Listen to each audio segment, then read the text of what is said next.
Hello, welcome to Inside the Artist Studio. I am here with Tony Hochstetler. Hi, Tony. How are you? Hi, I'm doing well, thank you. So, in case you couldn't tell, Tony is a sculptor and one of my favorite sculptors.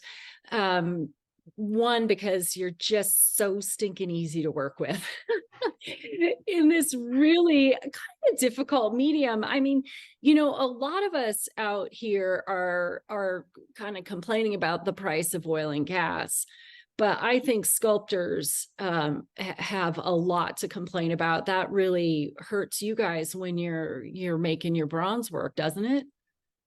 It does. Prices have definitely been going up. The price of copper, which is a big part of the alloy of bronze, has gone up. But even more than the actual cost of bronze is the cost of labor and what goes into bronze. That's the vast majority of what drives the price on bronzes is the amount of labor that's involved in producing one. Wow. So, I mean, the obvious question is, well, why don't you just paint, Tony? Well, uh, yeah, maybe I should have, Yeah, but right. I love working with my hands. I love the three-dimensional.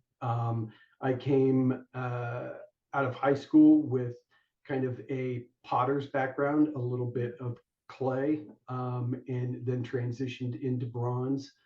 So it was a real natural transition for me, and that's just always what I've loved. Now, do you have an uncle who kind of got you started in clay?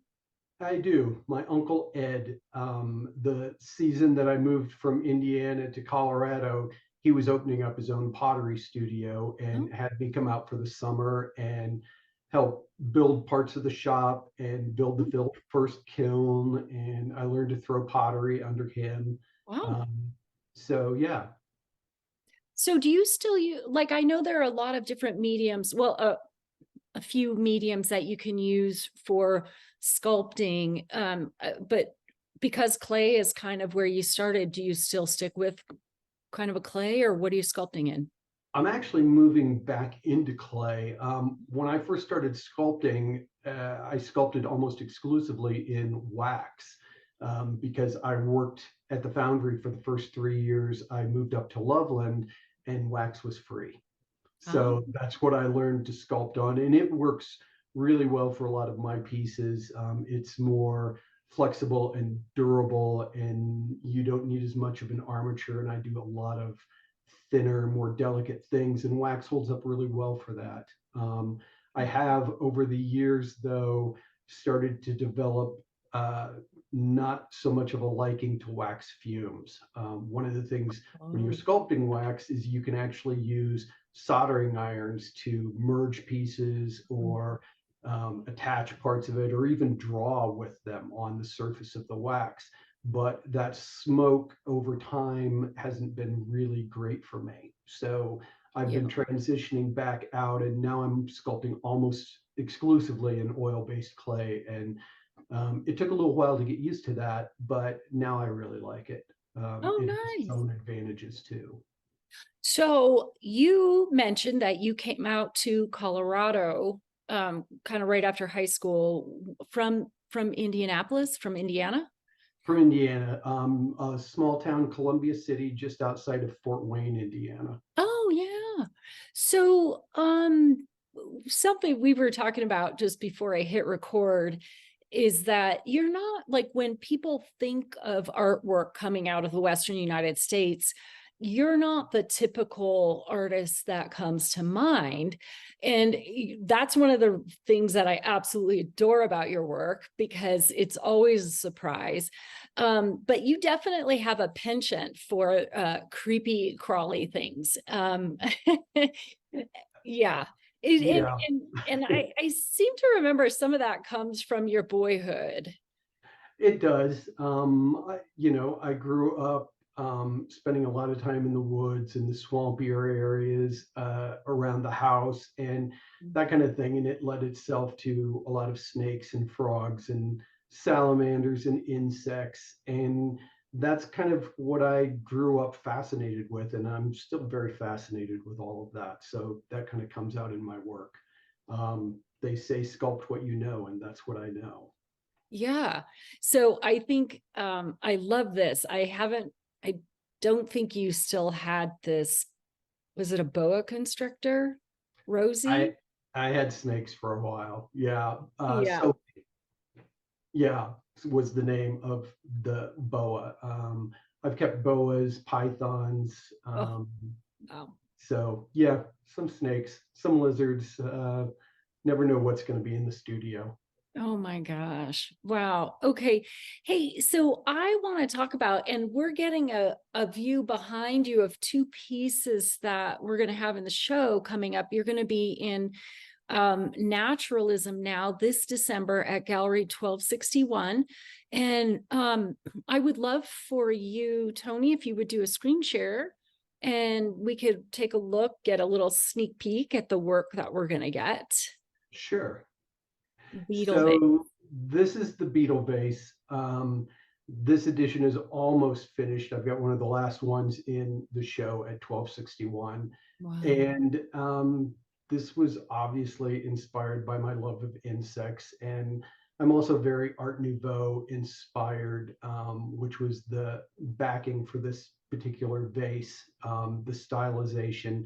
They're typically called an onion vase for the shape of the onion at the bottom. And then it depicts two different of my favorite beetles. The one on the left is a stag beetle, and then the one in the middle is a longhorned beetle. I have examples of both of these in my insect collection. So I sculpted these from real life from those. Wow. And that's the beetle vase. Wow. And these are in bronze. I love Yes. I love this patina. Do you, so I know patina is another thing that just stacks up with the cost of being a bronze sculptor is that it is labor intensive. And there's the wax, there's the mold, there's the chasing, there's the pouring, the bronze, there's the welding it all together, Mhm. and all of that part that goes into it. But then there's the beautiful final touch of the patina. And I wonder if you would talk to me a little bit about the patina on this piece and how you came up with it. Sure. I actually do a fair amount of my own patina work. Mm. I have a couple of other independent patineurs that do specific patinas for me, but this is one that I do. And this is a combination of different chemicals, primarily cupric nitrate and ferric nitrate. Mm. Um, and it's applied with several overlapping layers. And once you get the layers to where you like them, the piece is cooled back down to room temperature and then sealed up with a specially formulated metal varnish and then several coats of wax. So that's what goes into achieving a patina like this. Wow, that is just gorgeous. It has a really a timeless quality to it. Thank you. Thank you. Yeah. I really liked the way the soft green worked on this piece. Mhm. Um, It's patina work, um, a lot of trial and error, or Sometimes it can be. There were 3 or 4 different patinas that I actually had thought at the beginning might work on this. And I did go through 3 different other color combinations before I settled on the green. And as soon as I did this one, I knew I'd hit the one that I wanted on the piece. So yeah, there can be, and you can go in with bronze test plates and experiment with different color patternings and applications and chemical combinations to try and achieve different effects. And that happens a lot too. When sometimes you get a piece and when you're sculpting on it, I'll already have the patina envisioned right from the start. And I'll mm, pretty much know what a piece is going to look like. And sometimes I won't. And that's when you can go in and spend a day doing test samples and different trial patinas and see what you end up liking. nice. So we're getting that. I think, is it the honesty plant that we're gonna see next? Or Yes, this is the honesty plant. Um, and did you tell me that you tried a number of different patinas on this one, I think. Actually, no. We tried this. This is a very kind of free form patina. It's called Silver Crackle, and it's heated. The piece itself is heated up warmer than for most other patinas, and Mm, you actually use spritzer bottles. And it's a combination of cobalt nitrate, are those little black veins that you see in there, and then the silver color is silver nitrate, which is actual silver dissolved in nitric acid. wow. And it's then put on over the cobalt nitrate, again with spritzer bottles. And because of how freeform this one is, it took a couple of different trials of the same chemicals to get the right amount of silver to black veining for me. Mm. Ah, The first ones, we used too much cobalt nitrate and there was a lot more black than silver in them. And it just wasn't quite what I was going for with it. So once we figured out the correct ratios and application methods, mhm. then we came up with this, which I was very happy with. Oh, it is so elegant. And I'm wondering if you would also talk about plants, because I think sculpting plants um outside of maybe for a botanic garden is really different for a sculptor as well. But you have picked some really just, I mean, talk about Art Nouveau or plants that lend themselves to that. I mean, the honesty plant and the bean pod for sure. And I'm wondering if you would talk about your inspiration for these. Um, yeah, I started doing some of the botanical pieces strictly as compositional studies. The Hmm. big bean pods was one of the first ones that I did that with, and I just kind of liked envisioning the plants in a larger scale than you would typically see them. Um, this one is probably 3 to 4 times life size.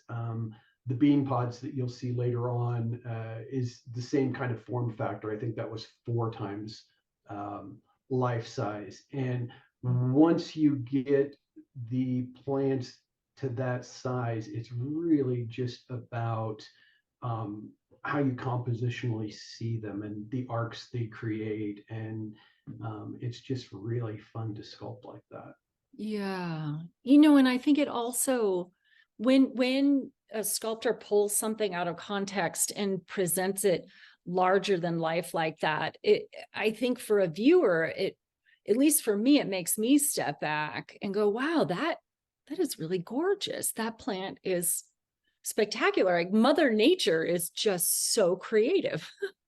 Yeah, there is a lot out there to sculpt, way more than I'm going to make it through in this lifetime. Wow.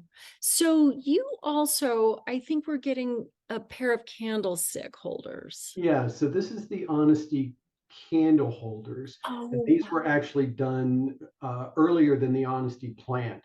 This was one of the first times I had used um, the Honesty in a sculptural piece.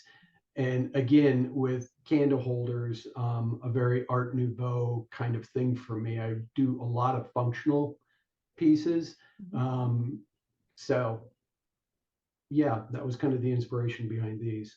And speaking of functional pieces, you do quite a number of those. And I think that's a wonderful thing because one, I think people can visualize it in their home and visualize using art for candlestick holders or as a lamp, or a wall sconce that you've done in the past. Um, Yeah, and I think a lot of people, especially like with some of the advanced collectors, their houses are getting full and everyone has a place for a lamp. yeah. Not everyone has a place for another sculpture or another piece of art per se, but I like that they fill a niche that's not commonly used, and I just have fun sculpting them. Yeah, for sure, right?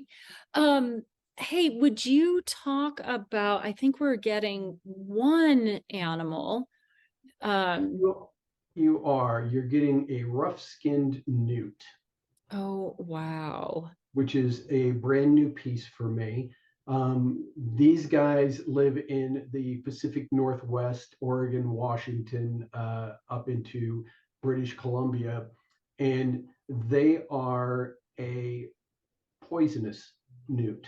Uh, Mm, they are toxic uh, to eat, so and to handle. You mm. can pick up a contact of poison off of them if you handle them too much.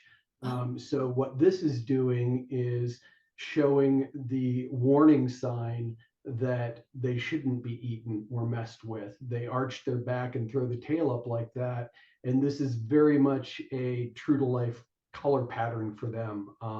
They're kind of a rusty brown, and then the underside runs all the way from oranges into bright yellows as a oh, warning signal.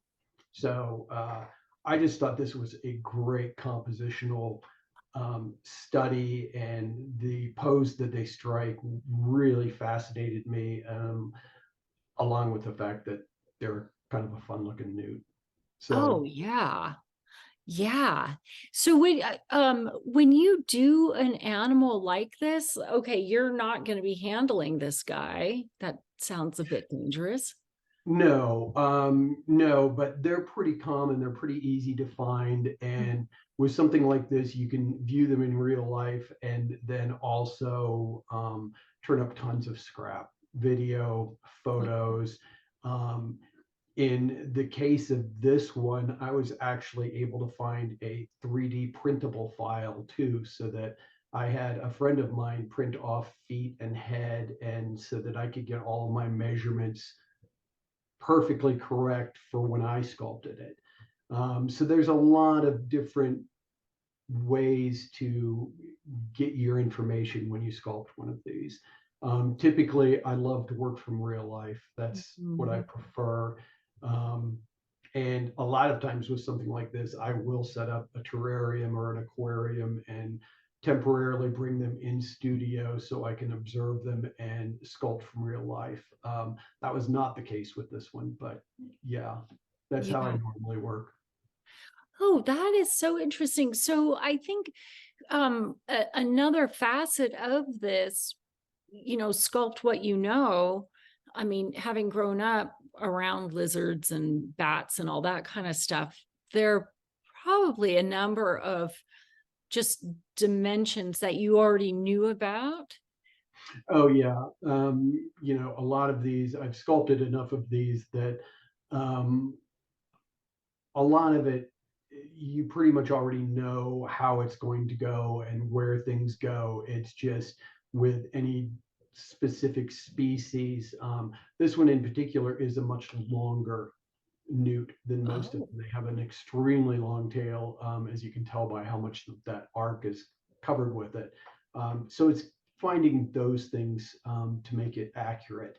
yeah. Um, and I try and be as accurate as possible. I really want them to be like that, but it's also very important for me to portray how I feel about the animal, how I Yeah. envision it.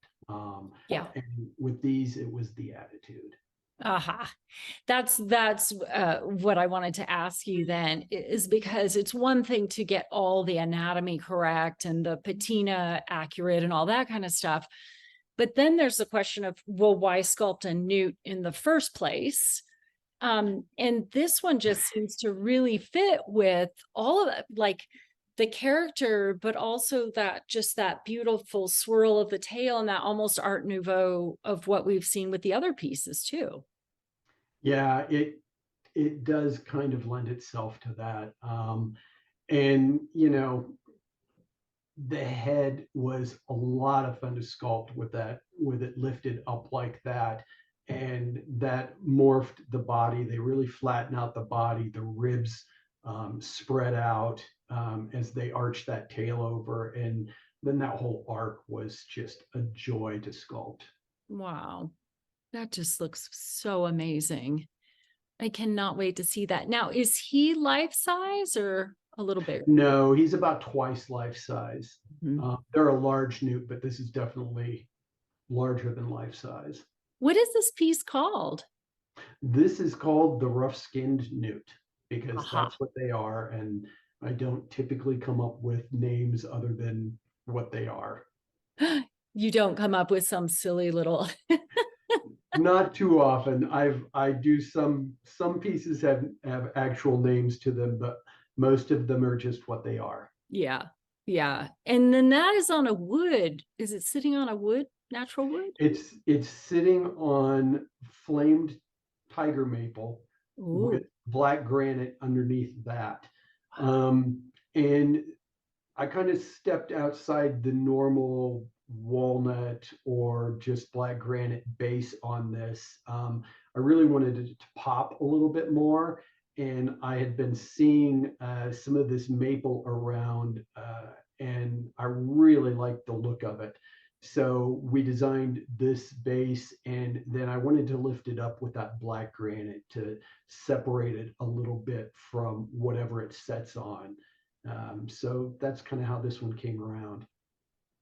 This piece in particular and all the attention to detail for, with the base, the wood, and then the black granite underneath it, and all that kind of detail that you have in your work, it makes me wonder about when you first started. And I think first starting out, there's probably this desire to sculpt every toenail and hair and eyelash and the leaves or whatever of the forest where you might find an animal or something. And then this evolution. And would you talk about a little bit about your evolution as a sculptor? Sure.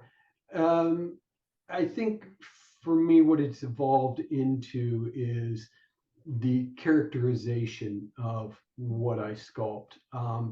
I want the anatomy correct. I want the proportions correct, but I definitely am not into the every leaf or every toenail aspect of it.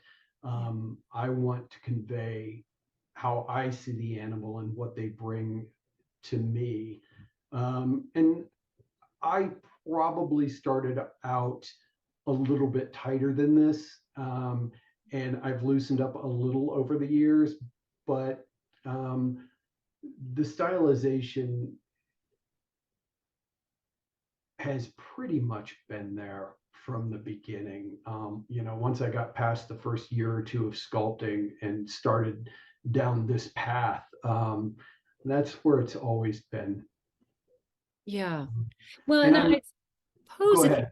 I suppose if you came out of pottery on that side of it, it's not like you came into it from taxidermy like other wildlife sculptors have in the past, where you're really Yeah. dealing with the minutia.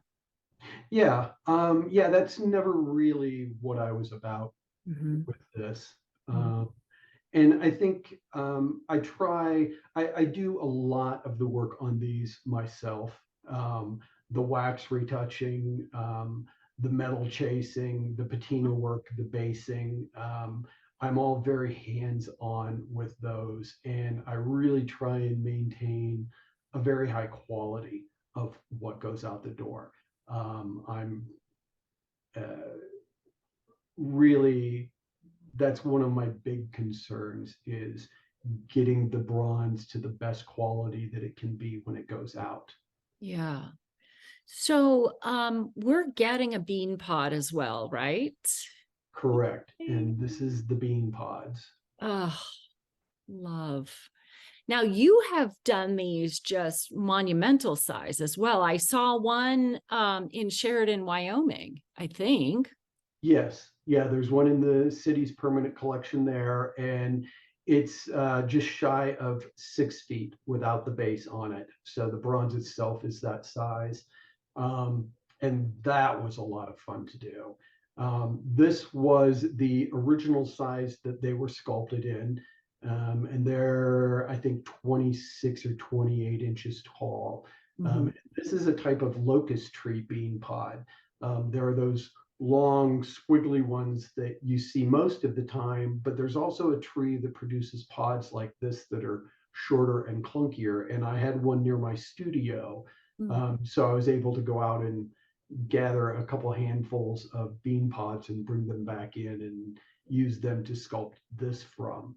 Um, so yeah, I saw them and became fascinated with them, and the areas where they have the beans, the seeds still inside, and the wrinkles around them and how they dry up and form around those just seemed extremely sculptural to me.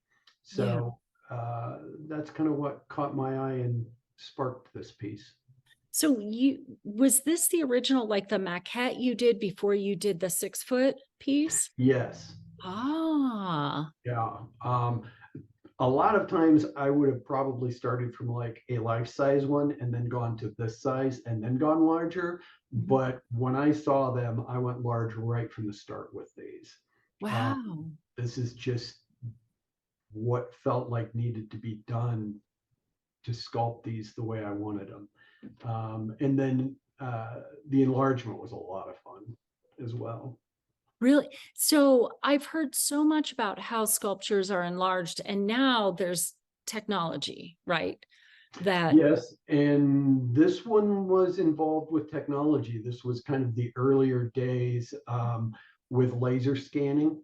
Mhm. Um, this size was taken into a shop and it was laser scanned, and then sheets of foam were cut on a CAD cutting machine, and then all glued together front to back to form the bean pods.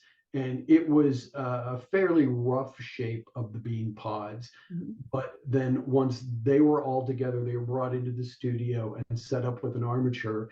And then clay was put over the entire surface and then sculpted in place. And because of how rough they were, there was a fair amount of sculpting to them to get them proportionately right, and to get that depth to them that I wanted once they got large. But yeah, so that's how the big one was done on these.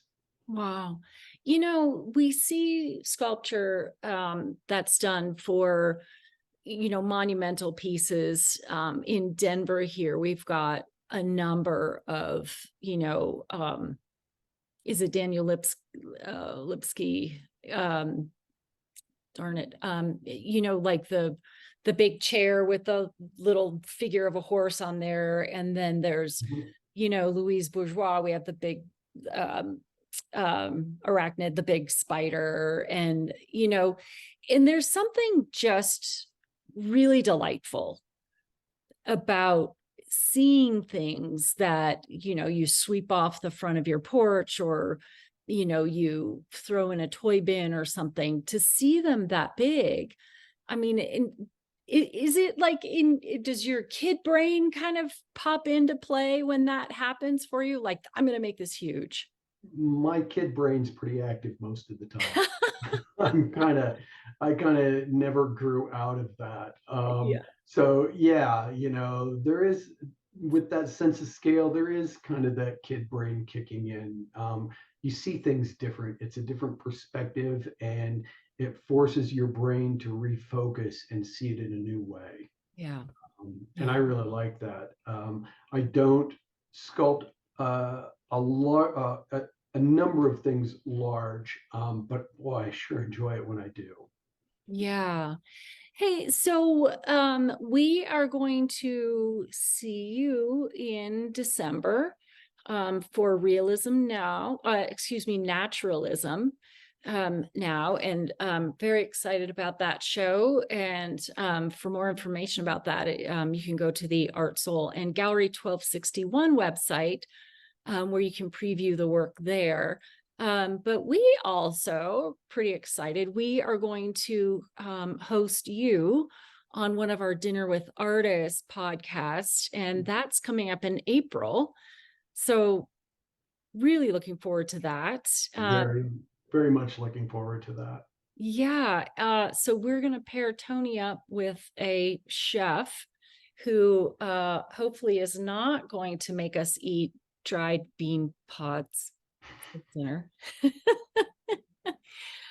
But you know what I'm loving about these Dinner with Artists podcasts that we've been doing, we can dive into more of your story as a sculptor. And I'm going to tease one thing that we're going to talk about. A little over a year ago, you had a major surgery that Very major. yeah. I had open heart surgery Mm-hmm. to correct some problems. So, yeah, the last year has been really interesting recovering from that and getting back into sculpting finally. Definitely, as the body was healing, the mind was not thinking about sculpting for a while. But it kind of came back with a bit of a vengeance, and Mm. I'm working on new work now, and that feels really good again. So, Wow. Good, yeah, good. So we're going to delve into some of that when we see you for dinner in April. But in the meantime, check out Tony's work at Gallery 1261 and on the ArtSol website, and come join us for one of our many events going on in December where you can see the work in person and buy it there. So Tony, thank you so much. I really appreciate it. thank you. All right. I will talk to you soon, my friend. Okay, thank you. Okay. Take care.